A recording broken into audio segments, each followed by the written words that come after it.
Super cheesy, super yummy, super duper cool একটা recipe, subway burger বাসায় তৈরি করে নিতে পারেন কিভাবে খুবই সহজভাবে ঝটপট উপায়ে, সেটি চলুন আজ আপনাদের সঙ্গে শেয়ার করে নিচ্ছি।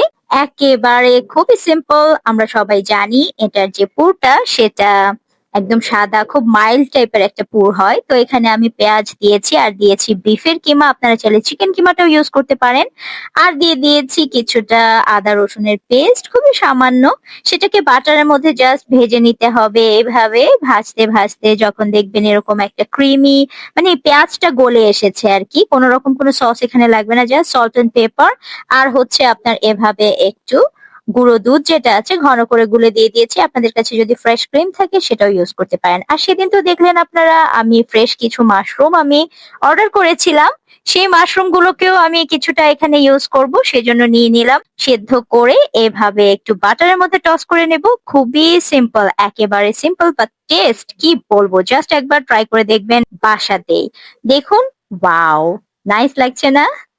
এই তো, তারপর ডোটা প্রিপেয়ার করে রেখেছিলাম। দুটো ডিম, বাটার, তারপর ইস্ট, চিনি দিয়ে ডোটা মেখে রেখে দিয়েছিলাম রেস্টে। সেটা যখন ফুলে উঠেছে তখন এভাবে আমি আমার পরিমাণ মতো ডোটা নিয়ে গোল গোল করে আমি এভাবে, দেখতে পেলেন, বেলে নিয়েছি। তারপরে এমন একটা পকেট টাইপের করে নিয়েছি।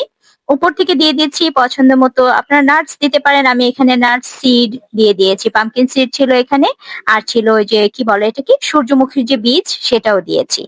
উপর থেকে একটু এগ ব্রাশ করে উপর থেকে এটা ছিটিয়ে দিয়েছি। আপনারা সেসমিটাও দিতে পারেন, সাদা তিল যেটা, খেতেও বেশ ক্রাঞ্চি লাগে, মজা লাগে। আর যখন এটা বেক হয় খুবই সুন্দর একটা ফ্লেভার বের হয়।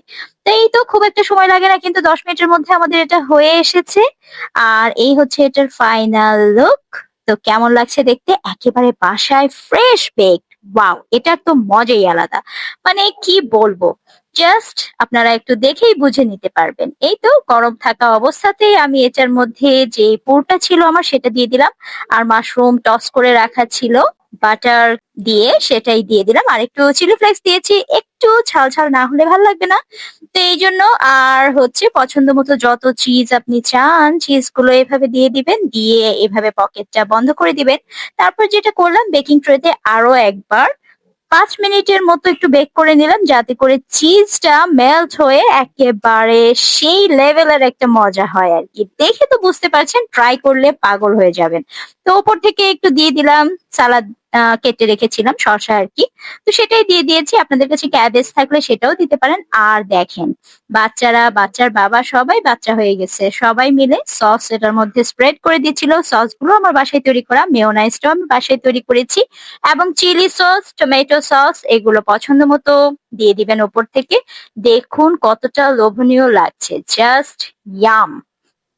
একেবারে চিজ, চিকেন সব মিলে মিশে একাকার। তো এই তো ছিল আমার ছোট একটি রেসিপি। আশা করছি আপনাদের বরাবরের মতো ভালো লাগবে। যারা যারা আমার কাছে রেসিপি জন্য বলছিলেন তাদের জন্য রেসিপিটি শেয়ার করলাম।